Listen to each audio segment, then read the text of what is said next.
Right, good morning, good afternoon, or a good evening to everyone.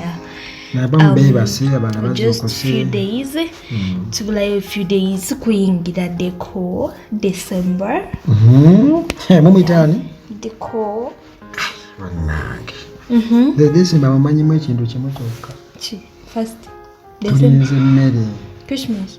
Olina abakuyita for Christmas. Abantu Christmas eba busy mani n'abantu banga abakutwalirayo kanyama bambi muzeeyi oli omumanyi muzeeyi abeera mu kayumba ke yekka. Twalirayo kanyama bambi n'abeera awo talina muntu yenna. Naye abazeeyi bange nga basatu banna. Owookuna baamutwala naye ninayo nga basatu. Bamutwala bweru? Bamutwala waliwo abaamutwala abeewaabwe waliwo abajja tebamutwala abava mu benda eyo. Okay. Kakati omusawo emirimu agitambuza. Musawo akola. Abantu bakuba amasimu abantu bawona ssebo. Nange njagala kuwona. Kuwona ki? Njagala kuwona ki? Ndwadde. Enjala. Ebirowoozo. Ebirowoozo kati gwe omwana muto ebirowoozo. Wali omuntu atalina birowoozo nnaku zino olaba newaba wa myaka 3 nze kato kange kasanga wali ng'asirise ng'alowooza kaddoleeke. Okay, kakati omukyala Sheba, she gave birth to a bouncing baby boy. Sheba kalungi. Nze no bagamba bouncing baby. Omwana n'amutuma Amil. Mwe bagamba nga bouncing amaya kana kabeera kabuuka ng'omupiira. Lwaki bagamba bouncing? Akola ki? Okay. Ekyo. Okay. Azadde omwana mulenzi. She gave birth. Yazadde nga 11 nga 20. Sorry. She gave birth. Yazadde lunaku ki? 24th. 24th. Kyokka mbadde ngamba 11 olw'okuba nga tuli mu 11 mwezi. Yeah, she gave birth on the 24th. Oh my God. Mbadde ki? Yeah. Yazadde bambi. She posted there nagamba thank God me and my baby we are okay. Emu nange tukwaniriza mu nsi eno ensi etalina kati story ekyukidde ddala Shibatazaala Shibasimanya biki Sibamisiyaga abantu babyogeranga bwe tazaala bamujjamu n'abaana Jesus waliwo yagamba bamujjamu n'abambo in fact omuntu omu yangamba biifu ye ne Cindy eri lwakuba nti no Cindy akimanyi ekyatuka ku Shiba tazaala bamujjamu n'abaana kannange people abantu bamanyi okwogera bwaze sibitema wano kyovala era nagamba nze kyendeeta aneeno omuntu kyajje mu kamwa kyendeeta babaaba kakati yazadde omwana omulenzi nga nange gwe njagala nze mmanyi yabadde ayagala kusooka kawala nange njagala kusooka mulenzi balungo ozera omulenzi n'omuwala mbasifudde omanyi luno olugero lwe bagamba mbuno simanyi namunafu omunafu azadde kaliira omunafu azadde kaliira bwekiri nze nyinza okufa kubuno obunafu bwendiko bulinga obulina siponsa kiba ng'azaala kakati yawo nga basalako omukyala Ameria Nambala. She was there. Yabadde ndowooza mu autuze ezimutwala. No, she's here.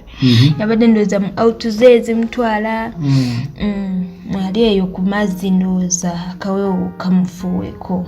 Tugeze mu story endala? Tugeze mu story endala tukyali ku Shiba. Okay. Nambala agamba ki? Nambala tomumanyi she's a closest friend to Shiba. Yeah. So ne bamubuuza ku by'olubuto ku bya tata baby nga tata baby agazunga nga omukazi tukiyite ki kwewuguusa nga tabimanyi bamubuuza odi ezayitinga nawe zimanyiko ziriwa odi eki nga boogera ki Mushiba olubuto lwa musajja mufumbo biki nze sibimanyi omanyi musaasaanya musaasaanya mawulire oyinza olowooza obubi naye basaasaanya bubi gwe naye ye oba kino abeera Nambala yagalana nako ne gundi ne omukunja Omukunyano wakubbiiti kiri ekinyirira oba kiddamu naye teyamuzaaliramu baana ye kuva dda nga bwe atyo bw'ali. Amelia Ssebo ne bamubuuza ng'azunga n'obuvubuka obuto zimukwata n'obuvubuka obuto me they are my friends so what anyone do is friends why do people friends kumbe buguru nedi kiraikeyo gyatava watukiramu akati n'agamba muli kushiba musasanya mawulire yali abalazeko kitaawe w'omwana nga we yavaayo nasobola obbalaga nti this is it, I'm pregnant. Then you wait she'll come out abagambe this is my tata baby. Nagamba omanyi mwagala nnyo amawulire agasamasama kati nga temwogera ku nyumba ye Canada gy'ayina gye yagula e Canada kimeti ne Canada ali mu nju ye Shiba bijibiji ayina amakati yagula e Canada naye era ago temugalaba nga mawulire mwagala ono sama kankubuulire singira kyali kikola amawulire singira tukikola ki tukiremerako nga bwalina naye tuwogera abantu baboogera ku mwana tata w'omwana yali yatulaga olubuto teyatulaga tata wa mwana ekyo kiri awo naye ekirala nga yabalaga olubuto you would have waited okulaga singa olubuto lali sobola okwekweka ng'omuntu asobola okweka olubuto Shiba twali muledi yali alutwerese bajjukira yalutereka from omwezi ogusoose nga luvuddeyo olubuto lumu alumanya luviriddeyo ddala jojuzi kitegeeza era yali asobola okumaliza n'azaala nga singa teyali sho gye yali ategese yali badde abula bubuzi yali ayagala okuyita singa teyali sho yali badde abula bubuzi shwi nti yabalamu awo kiraka baamugamba kimano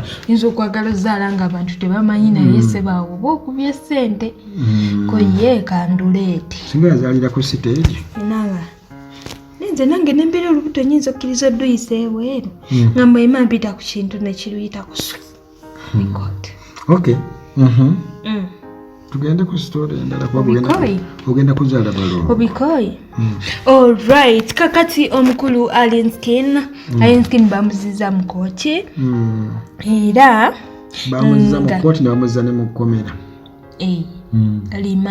remanded naye bananga bannayuganda mukyusa ebigambo remand nze ekigambo kye nakasinga okutya abaganda kye baakyusa ekiwundu abaganda bannayabo batubanyone ekaliya okay Alinskin abadde bamuzizaayo mu kooti. By the way abaana bamu abagoberezi ba Alinskin oba abamu abali oba mu kibiina kya Fangona jjukira nti kimanyikiddwa nti bw'oba otwaliddwa eruzira oba mukomera oba dread z'omaze nazo myaka 10 nga zino eza Brian Baba eziri eri ku bigere omusajja yalina dread bazisala abaana basaze obuwata bagenda mufaanana bafaanana Alinskin bajja kubeera wamu kakati bamuzizaayo mu kooti ne gundi we bodyguard we jjukira nti babalanga kati emisango nti balina ebiri okwekalakasiza n'okutuusa obuvune ku musawo eyo mu St. Francis Hospital Nsambya and the theft era nga bamuzizaayo ku limanda eruzira mpaka nga 28 olwokuna luno olujja ndowooza bail bakkiriza bail but not today mpaka ku Thursday bagenda kumugjayo kati bakole negotiation nabali bali abagamba nti asasule nedda babuvuddeko bagenda ku negotiating naye kyemanyi ku negotiating kitegeeza nti baluna mubiru babaddewo nnyo ku kooti figa nsuubira okubanga nsuubira okubanga bamukakanyeko ndowooza ne bamugamba nedda naawe ebiki tugenda kukola bwe tuti tugenda kukisasula badde tugira byakasimu bive mugamba obivuddemu gamba okola otya. By the way they pleaded not guilty about the theft babagambye but not guilty uganda wange nakuba nti oli bagenda bitesi zaabwe ebyakasimu nti bakasasule they ain't guilty. Abitex yabadde ayogera bamwambalidde yagambye nti Alinskin alina eggaali naye mbwe eggaali ye yababbi bwa Bobi Wine babanga n'eggaali naye ba Bobi Wine bw'eggaali zaabwe tezabanga zababbi tezakolanga fujjo Bobi Wine tebamusibangako tebakolanga ki ba Bebe Cool ye Chameleone oyo gwolaba ye mbungu osobola omuwa ne ssente n'atayimba n'afuna ekibuli ekirala Tanzania n'agenda bugenze Tanzania okuyimba n'atayimba naye Bebe Cool Bobi Wine abo batebaya Abitex nga yagamba naye nga Alien Skin ng'afiiriza abantu bangi nnyo ssente bwali omukyala South Africa yamuwa ssente natuka n'amugamba mbu ssente waziwa muzimu mbogwa Alien Skin muna abantu abala bangi nnyo bwomuwa bwe muteesaganya mbu $5,000,000 n'omuwa $5,000,000 ng'akyusa njagala 7 bw'omuwa 7 ng'akyusa njagala 10 Alien gundi yagamba kati yagandi kale wakiri bamusibemukko oba omwaka gumu Abitex yenga bwagamba naye bamwambalidde ttiimu Fangoni nevaayo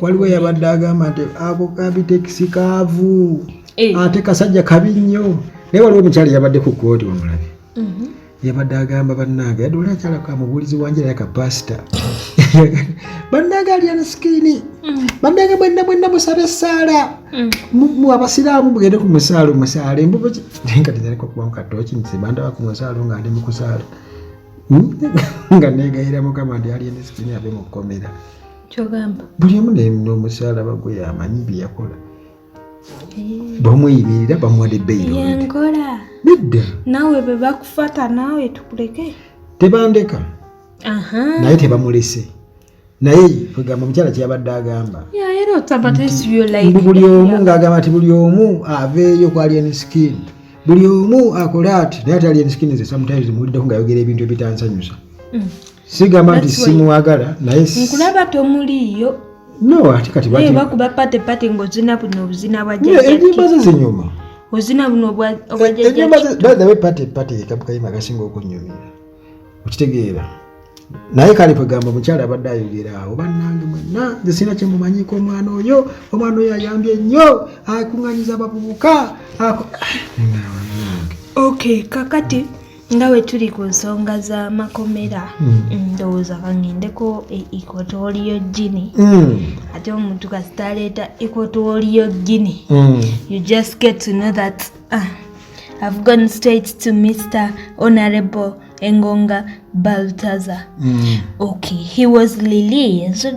Our Engonga Posian Baltazar Ebanga Egonga. He was released. But Egonga batukabatu musiba. Do you know that in Zimbabwe wangamanya Egonga is? Anti Egonga omanyi yali alina obuvunanyizibwa obulala va ku butambi buno bweyogerako ekyamusibya kyo okimanyi ndaba biri anti kye ekyamusibya golowooza bali banoonya bya misolo biki okitegeera then nga government official nga banoonyereza ku ebyo ne bagwa ku biri mu ssimu ye then lwaki ani yata ebintu ebyo anti si yabita waliwo eyabita ekusooka ku Instagram ye si Instagram, Telegram. Yagamba bamutani Darkman. Darkman yasooka obita. Kati kiri Darkman we abijjawa.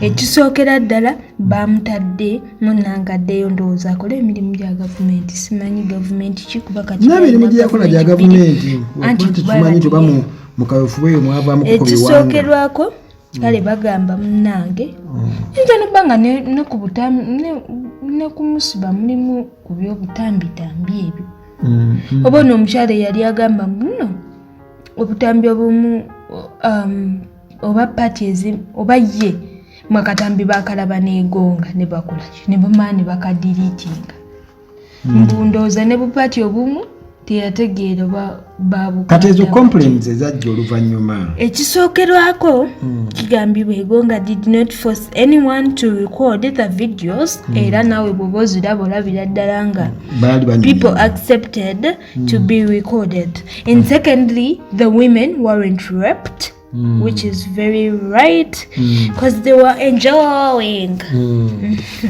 and thirdly he didn't transmit any chirwadde teri avuddeyo okugamba nti yansiga obulwadde. Era nga Equatorial Guinea Supreme Court released our 400 engonga.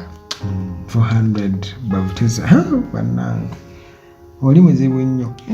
Naye ndamulayo ekifaananyi ne famire ye nga batudde ssebo bambadde zikombine bambi. Kati ate Sezaala ye yagamba nti ayagala mukamwana bamugobe kubanga avuddeyo ne mukamwana yeekabireko engonga ate nga mukyala we amubeereddewo nnyo. Bayinza n'obba baliyo nga babimanyi nga bakeera kumakya kukola mission zaabwe leero ogenda funayo bameka nti 3 tinange banandooza bwe tudda naffe tukole ki naye abantu abo kiki omukyala obutambi bwali bumeka ye bagamba nti bungi businga bwa husband bagamba bw'atadde obutambi businga bwa bbaawe naye ndowooza ngenda kukolako research emala ku bw'omukyalo oyo. Okay, kakati ne Equatorial Guinea mba mpanuseeyo. I'm back to our own country. Bagiyita batya? Uganda. Ye yaffe. Okay. Ate naddawa. Si ye yange. Buli gye ndagaba jasigala bagamba Munnayuganda. Munnayuganda era nga president we. Okay. Kakati Munnamitiyana. Kakati omukyala Angela Katetumba, you know her. You know the Angela Katetumba. My baby tonelabira yimba ne Andere. Posi bali beyagalako. Wa bintu ebyali biwanvu kireka ndowe. Niye Andre jatatagalidde. Andre oli musajja muzibu. Naye ndoza ayinza nobali mu 300. Okay. Kakati she posted ku Facebook. posted kafananyi. Then the caption was, but journalists, a number of journalists mubela mumukubira nga mumuwoleza je for interviews. Naye Badia yabategezeza nti she's available at a fee.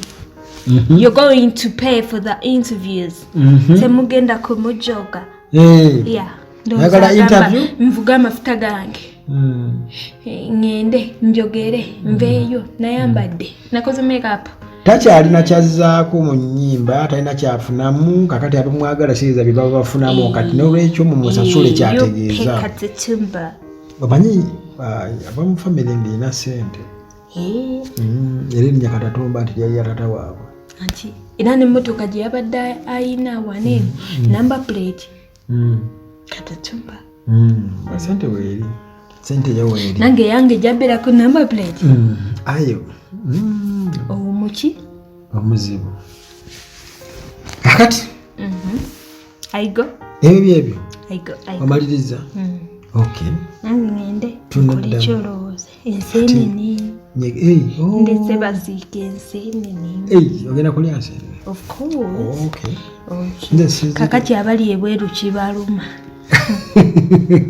Kibalume. Tewina kyakola. All right.